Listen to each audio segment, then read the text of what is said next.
ساعات كتير كده بيكون جوانا كلام لناس بنقابلهم في حياتنا ومش بنعرف نقوله لأسباب كتير بقى، بس مش ده المهم. عارف ايه المهم؟ اقول لك المهم بقى ان الكلام اللي معرفتش تقوله ده لسه موجود جواه وعاوز يخرج، ومع كل موقف مشابه يا جدع جواك حاجة ملحة بتقولك طلع الكلام ده، بس للأسف ساعات كتير هتطلعه مع الناس الغلط. هتحب ناس وانت في الحقيقة ما بتحبهمش، شايف ناس ومرتاح معاهم وانت اصلا تقصد ناس تانية، كاره ناس وانت في الحقيقة كارههم بس في صورة ناس تانية، ناس من زمان حصل بينك وبينهم موقف ومعرفتش تنهيه بطريقة ترضيك. هنا هتعرف المشكلة والحل، بس كمل معايا.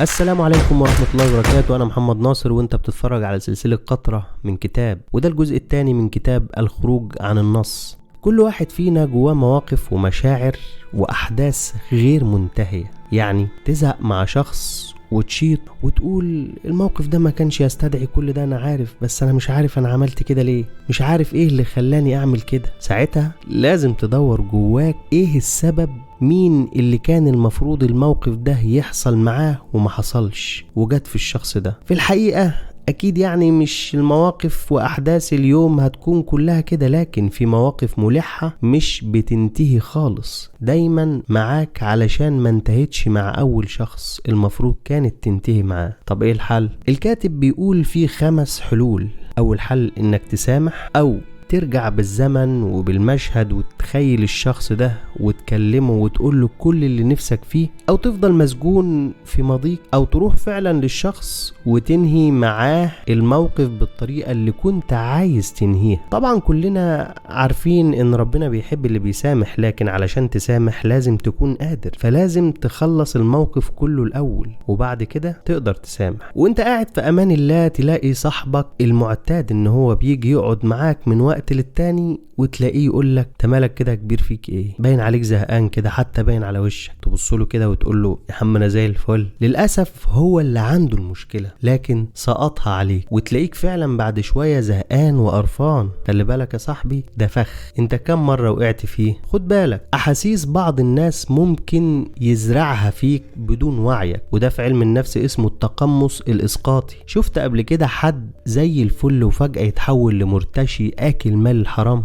موظفين الحكومة أو بعضهم يعني عندهم القدرة لتحويلك في ثواني من بني آدم شخص عادي كويس جدا لحد مرتشي. لما حد يتهمك بالعمالة وبالخيانة مع مرور الوقت يخلوك فعلا تصدق نفسك. خلي بالك، ما تسمحش لحد يلبسك الدور ده. مطلوب منك تراجع نفسك يوميا، وكل ما تحس في مشاعر غريبة جواك غير مبررة اقف وعيد ترتيب نفسك. كلمت مين؟ سمعت ايه؟ خبر، لقطة في فيلم، حاجة في شارع، كلمة اتقالت. حاول تفلتر كل الكلام، ودي لكل حد حاجة رماها فيك، وابدأ يوم جديد بكل تفاصيله. الموضوع اكيد مش هيكون بالسهولة دي، لكن مع مرور الوقت ووعيك بيزيد والفلتر بتاعك بيشتغل اوتوماتيك، تلاقيك مع كل موقف الكلام بيتفلتر اوتوماتيك وبينقي الشوائب ويدخلك الكلام الكويس اللي ما يأثرش عليك سلبي. في علاقات بقى في حياتنا بتصنف على انها علاقات خطرة، واحدة لا تعرفها ولا تعرفك، وأول مرة تشوفها تحس ناحيتها بحب شديد وتقول حبيتها من أول ما شفتها. في الغالب أنت مش شايفها هي دي حاجة قديمة اسمها علاقة العمى. حلها إنك لما تحس الإحساس ده، سواء كره شديد غير مبرر أو حب شديد غير مبرر، يبقى أنت دلوقتي ولا سامع ولا شايف ولا حاسس، وفي الوقت ده لازم تعيد تفكيرك تاني وركز لا تلبس. العلاقة التانية علاقة واحد معطاء لدرجة الغباء وحابب يلعب الدور ده مع حد بياخد لدرجة الغباء، وكل واحد بيلعب دوره وراضي بيه جدا، وتقول له انت المصدر الوحيد للحنان والعطف والمد. العلاقة دي علاقة فاشلة، لان مفيش حاجة اسمها انت كل حاجة، مفيش حاجة اسمها ما اقدرش اعيش من غيرك. كل شيء بيتغير، الشيء الوحيد الحقيقي في الدنيا دي كلها هو التغيير. العلاقة دي طرف اعتمادي وسلبي وما بيتعبش نفسه حتى في التفكير وعايز حد يفكر له، وطرف متصور انه الجدع الشهم الشجاع المنقذ المخلص والمخلص. ودي علاقة الحبل السري، في حبل سري بين الطرفين، الاتنين بيستفادوا، ولكن دي علاقة مؤذية جدا وعلاقة طرف عايز يمص دم التاني. خلي دايما في بدايل، لان الحبل ده من الممكن انه يتقطع في اي وقت. علشان كده لو هتقدم اي حاجة لاي حد خليك متوازن، خليك متوازن في الاخذ